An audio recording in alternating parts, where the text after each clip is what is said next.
Slipstream has been available for PC since 2018, but has just been released for current video game consoles, with versions for Nintendo Switch, PlayStation 4, PlayStation 5, Xbox One and Xbox Series XS. Don't confuse this game with Slipstream, which was released in 1995 by Capcom for the arcades and consisted of racing with Formula 1 cars.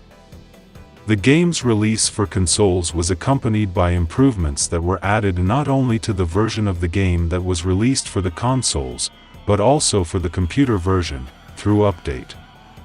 In fact, this version of the game that was released for consoles was completely redone in relation to the game that was released in 2018 for the PC, but the game's producer preferred not to release it as a second game, a continuation, but as an update of the first version, which, by the way, can still be checked on the Steam store.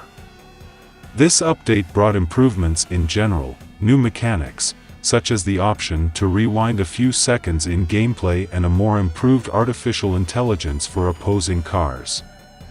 It is worth mentioning that this game was conceived and developed by a single person, Sandro Luiz de Paula, also known as Ansdor, who practically did everything himself.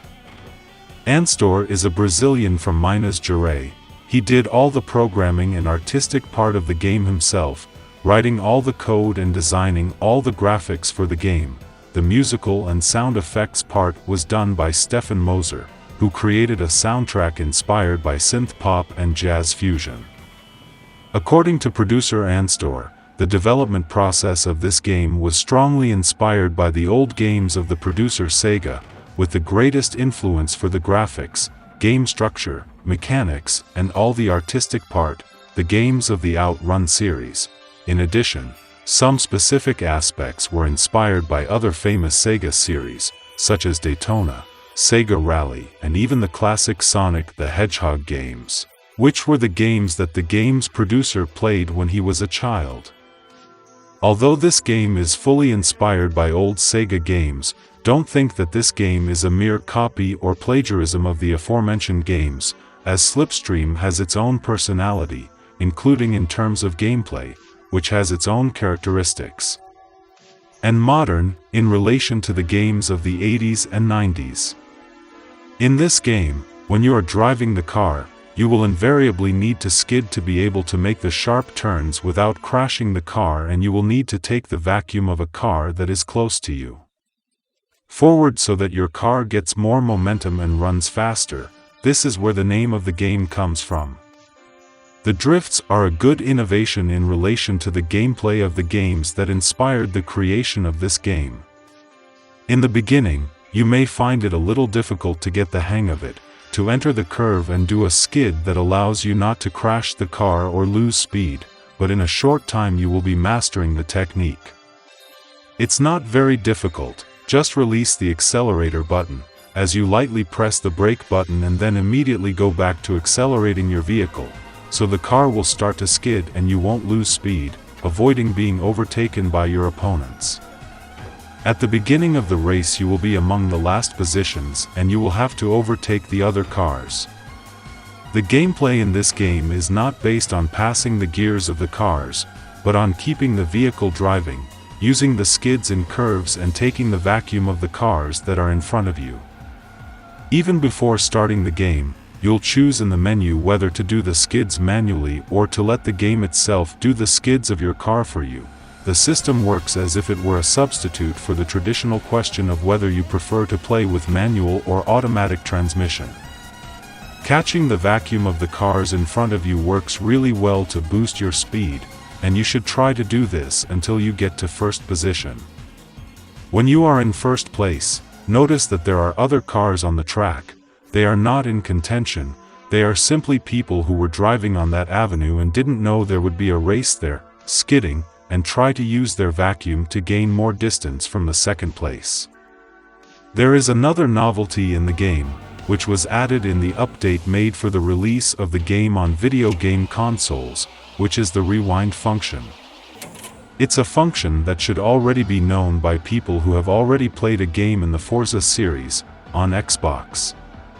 In summary, This function allows you to go back in time for a few seconds to undo a mistake you made that led to a crash or rollover.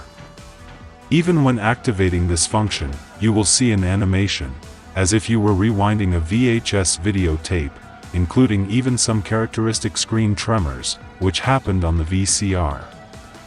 The advice is that you use this function strategically, as this resource is limited. Another thing, if you're playing in co-op, the other player also needs to press the rewind button, and if you don't. The game offers 5 car models that you can choose to drive. Each car has its own characteristics, so you can choose the one you identify with the most. In addition to being different aesthetically, featuring models inspired by classic cars from the 80s and 90s, each of the vehicles has its own mechanical characteristics, which vary between having better or worse acceleration, car control, and maximum speed. The game can be played by up to 4 people in local mode, with split screen, just like the racing games on the Nintendo 64, which makes the fun much more pronounced and the dispute for the first place more fierce, with your opponents. The function of enabling more players, at least until the time of writing this analysis, was only allowed locally. There was no longer the availability for online matches. The game still allows some accessibility options for different types of players. There are 3 difficulty levels to choose from. Some visual effects can be toggled on or off, such as comic interaction with your rivals, and game speed can be reduced by up to 50%, giving players more time to react. But keeping the game's physics exactly the same, which might be good for those people who aren't used to the feeling of extreme speed that racing games with sprite graphics conveyed in the 80s and 90s. One feature of the game that we didn't really like was the lack of displaying a track map on the screen. Instead, a radar is displayed, which shows the distance that your opponents and other cars that are passing on the track are from you, and that includes both cars in front of you and cars behind you. Although the radar displays dots representing the cars and how far away they are, we think this is a bit confusing and not an enabler. It would be much better if there was a map in place. In all, Slipstream features 20 tracks very different from each other, located in the most varied and exotic locations around the world. You'll notice that the names of some of these tracks are names already seen in Sonic the Hedgehog stages. This was a tribute by the game's producer to Sonic. Slipstream offers 6 game modes: Grand Tour, which is a panoramic journey through 5 stages, each with 4 laps, with rival drivers to win and tracks connected by branching paths for you to choose which way to go. Cannonball, which is a freely customizable racing mode with optional traffic, rivals and other racers.